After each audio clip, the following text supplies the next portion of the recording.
আমার এই সাজের রহস্য হলো যে আমার প্রিয় দলের খেলা দেখতে আসছি। আমি একটু সেজে গুজে না গেলে কেমন লাগে। যেরকম মনে করেন যে সবারই তো প্রিয় মানুষ আছে, ওই প্রিয় মানুষের সামনে গেলে সবাই তো একটু সেজে গুজে যায়, তাই না? তো আমারও তো মনে হয় যে প্রিয় মানুষের কাছে তুই সেজে গুজে যেতে পারে।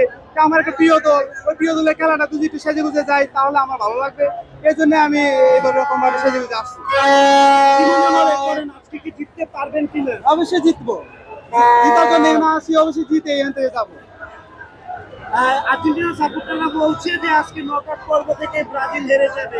ওরা তো সবসময় এটা প্রত্যাশা করে, আর ওদেরকে আমরাও দেখাই দিতে চাই এবার যে আমরাই এবার বিশ্ব চ্যাম্পিয়ন হবো আবার। কিসের জন্য ধারণা আসলো এই অভিনব সাজের? অভিনয়ের সাথে আমি আসলাম যে আমার প্রিয় দলের খেলা দেখার জন্য, জয় করে নিয়ে যাওয়ার জন্য আসলে। এই যে আপনাকে দেখে দেখে অনেকে 7 আপ বলে স্লোগান দিচ্ছে, আসলে কেমন লাগছে, তারপর কেমন অনুভূতি?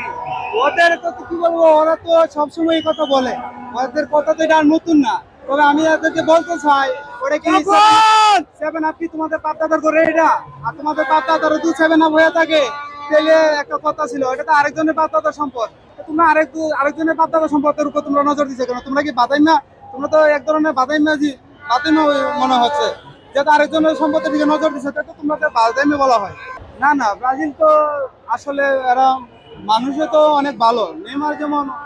নেইমারও মন অনেক ভালো, সবার সাথে আমরা দেখেছি সে মিলে দিলে তাকে, আর সবাইকে অনেক ভালো মনে এই যে আপনাদেরকে বলা হচ্ছে যে ম্যাচ শেষে আর্জেন্টিনার পক্ষ থেকে বিনামূল্যে টিস্যু উপহার দিবে চোখের পানি মুছার জন্য, কতটুকু সত্য হবে এটা মনে করেন, বা জিততে পারবেন কিনা সে আত্মবিশ্বাসটা এখন পর্যন্ত আছে কিনা?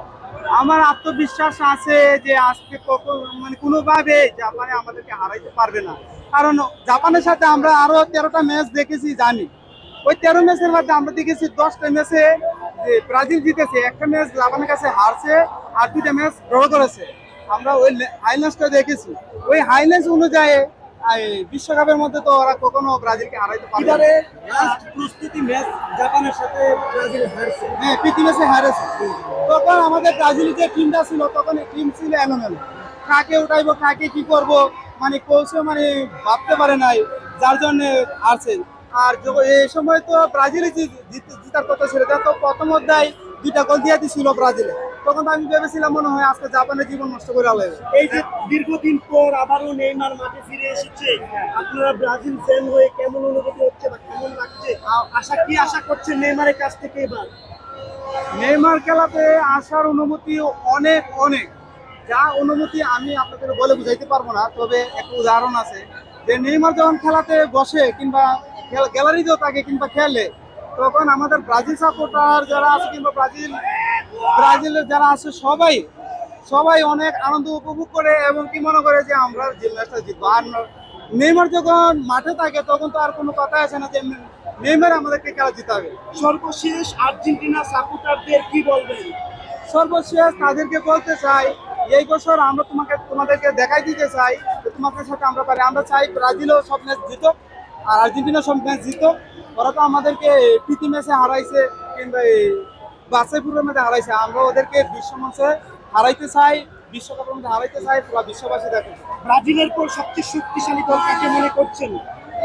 ব্রাজিলের সাথে সবচেয়ে শক্তিশালী দল আমার মনে হয় না কেউ, কারণ আমি চাই সবসময় ব্রাজিল একটা ভালো একটি দল আর ভালো খেলবে সবার জন্য।